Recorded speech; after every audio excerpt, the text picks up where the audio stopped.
Whoa. Okay, let's get straight into things. Guys, this is going to be my reaction to the Swansea City 5, Crystal Palace 4. A lot of people have asked me to do these throughout the season, reacting to Swans games, what I think, and give my opinion. I do want to start putting face cam on these videos, but like I said many times, I won't start doing face cam until I hit 1k subs. Also, this will be a weekly thing, and I'm not only going to react to Swans... What am I trying to say? I'm not only going to react to Swans games, I'm going to try and react to all the games in the Premier League, or as much as I can, as much as I watch. But yeah, in the background, you're going to see the goal of the season nominees from my career mode. Like I said, I do want to put face cam in these. But without further ado, let's get into things. I've got my little notepad here. So, in typical Swans fashion, we conceded a goal from Wilfred Zaha, 19th minute. It wasn't the prettiest of goals. I mean, it was just sloppy defending from Swans. I think the defence is going to be a massive problem for us this year. We've got enough good attackers to score goals. I just think the defence, it doesn't have a leader there. It doesn't have Ash there. And to be honest, Fernandes and Amat, in my opinion, are not good enough to be Premier League centre-backs. So that's just my opinion. Some people may agree. I will add that a lot of my opinions in this video people will disagree with, people will be annoyed with, but that's just my opinion. For starters, the team lineup, I straight away wouldn't agree with it. I listed off, I may put it on the screen here. Fabianski, Norton, Fernandes, Amat, Taylor, Cork, Fulton, Fair, Routledge, Sigurdsson, Barrow. For starters, I would not have Neil Taylor at left back. I think he's a liability every single game we play. I think Stephen Kingsley is a much better left back. Midfield, I think it's good that he's given Fulton a game. I can't even complain about that because Fulton's had a different... Fulton's had a good couple of games since he's been asked to play. The only problem that I have is you've got Cork, Fulton, Fair, then you've also got Sigurdsson with Routledge and Barrow. That's 4 central midfielders on the pitch, and Sigurdsson is not a striker in my opinion. I know he scored a goal, and what a goal that was, by the way. Gylfi Sigurdsson He's the reason we won this game today, in all honesty, and I don't think much people can disagree with that. He's the only reason that we've actually got some points on the board this season. He's our best player by far, and truly does deserve to be at a high-tier club. But like I'm saying, I think 4 centre midfielders is too much. I think you should have Cork and Leroy Fair in central midfield, with Gylfi Sigurdsson just in front of them. Then have our striker and 2 wingers. He's gone with Routledge and Barrow. Personally, I'd go with Montero and Barrow. I think Montero came on in the 86th minute and instantly made an impact. So it shows how good Jefferson Montero is. And the next thing I want to touch upon is something that really annoys me. It's happened a lot to us throughout the season. We went 3-1 up in the 68th minute, and then let me just have a look here. We went 3-1 up in the 86th minute, and then we conceded a goal 3-2. As soon as we scored the 3rd goal, we went back in our shell and we played ultra defensive, park the bus. And in the 80th minute, when it was 3-2 to us, he took Barrow, who was probably having a man of the match performance, off and put Angel Rangel on.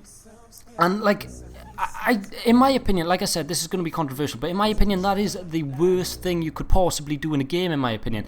You've got Moda Barrow, who's the quickest player on the pitch. He was terrorising the right side of the field, Crystal Palace's left side of the field. I think he got 3 of their players booked. I could be wrong in saying that.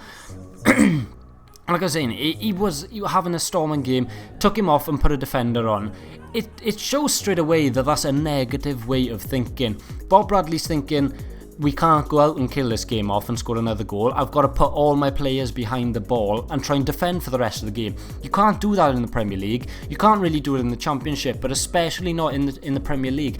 Teams are too good, players that we're playing against are too good, and they will pick you apart and they'll score. And that's exactly what Palace did. They scored in the 82nd minute, which was an own goal from Jack Cork, and then Benteke scored in the 84th minute. I was not surprised in the slightest. As soon as I seen Angel Rangel come on, it's not anything against Angel Rangel, it's just when you've got 5 defenders on the pitch, it just shows you're thinking negative and you've got a negative style of play. Like I was saying, you can't sit back the whole game. And then when he does actually decide to use his brain, he takes Kyle Norton off on the 86th minute, so Rangel drops into right back, and then he brings Montero on. As soon as Montero came on in the 86th minute, the game changed. Llorente scored 2 last minute goals, who I will say had a cracking game as soon as he came on. I think that's what we missed the whole game, is we had a target man. As soon as Llorente came on, let me have a look which minute Llorente actually came on. Llorente came on in the 66th minute, and we scored 4 goals while he was on the pitch. it shows that you can't play Sigurdsson up front. You've got to have a target man up there, leave Sigurdsson in behind, be creative, and like I was saying, Montero came on and completely changed the game. Hopefully soon we're going to see him get some first team action and actually get into the starting first team. But like I say, he came on and he completely changed the game.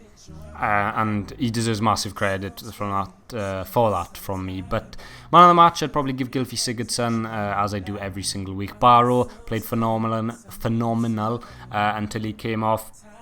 And like I said, I think from the starting lineup, it's too negative. Starting with 4 centre midfielders and no striker. I think it's all just, I know we're at the bottom of the table and you're conscious about conceding goals, so you want to pack the midfield, but like I say, it's too negative. I mean, when I always think back to Swans when they had like De Guzman and Michu, Pablo Hernandez and stuff like that. Always creative players, just trying to create stuff, go forward, score goals. But now it just all seems to be gone, and the only thing in our heads is defend. And we've got an awful defence, so we can't even do that, so we may as well go out and try and score as much goals. But like I said, it was Montero that changed the game for me when he came on, as well as Llorente. Llorente came on 66th minute and we scored 4 goals as soon as he came on. Like I said, Sigurdsson was amazing off the set piece today. He put in some really nice balls into the box. Also, it was nice to see Nathan Dyer back on the bench, as well as Oliver McBurney. I think Dyer's just coming back from injury, and I'm looking forward, hopefully McBurney will get some first team action in the near future as well. But that's pretty much all I've got to say for the Swans game. Like I said, I think probably throughout the game, throughout this video, I may put like the Swans team that I'd want to see play week in, week out. But onto the other games, I think it was Man City and Burnley. That was a decent game. Aguero scored a brace again, pulling them out of the thing. City weren't special today, but they've got so many good players on the pitch, they can just grind out results, and they've managed to get a 2-1 win against Burnley, who I will add had a very good game. I enjoyed watching Burnley play. I watched that game as the early kickoff. Hull City and West Brom were the next 3 o'clock kickoff. They actually, if West Brom won, apparently they could have gone 6th in the table, which is completely mind-boggling to me.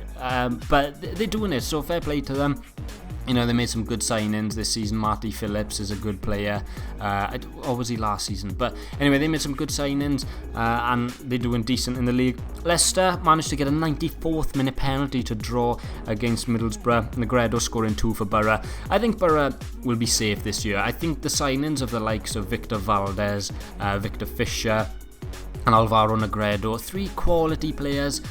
It shows that they've got intent to stay in the league, whereas like I am going to keep making references back to Swans, but Swans have not signed any big names. I know Fernando Llorente is a decent name, and Boa Baston. I didn't hear of Boa Baston before he came to us, but you know, Joe Allen was a massive signing that we missed, and I also think Wilfred Bonney was a massive signing that we missed, but anyway, let's go on to the next one before I say anything. Mahrez getting back on the score sheet for that game. Liverpool won 2-0 against Sunderland. It's nice to see them actually keeping clean sheets. They've been criticised a lot for that recently, but they managed to score. Divock Origi and Milner scoring in that game. Sunderland, I think, are in a lot of trouble this year as well as us. I think it'll be a massive game when Swans go to play Sunderland. But Liverpool are top of the league as it stands. I believe Chelsea play Tottenham later. And that determines whether they'll go top, but I think that'll be a draw. I don't know, you know, Chelsea are looking strong this season. I wouldn't be surprised if Chelsea win it.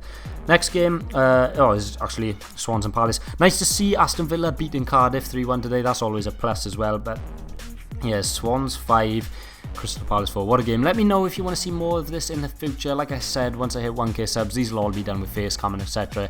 In the background is probably just some boring FIFA gameplay. But thank you all for watching, and I'll see you next time. Peace.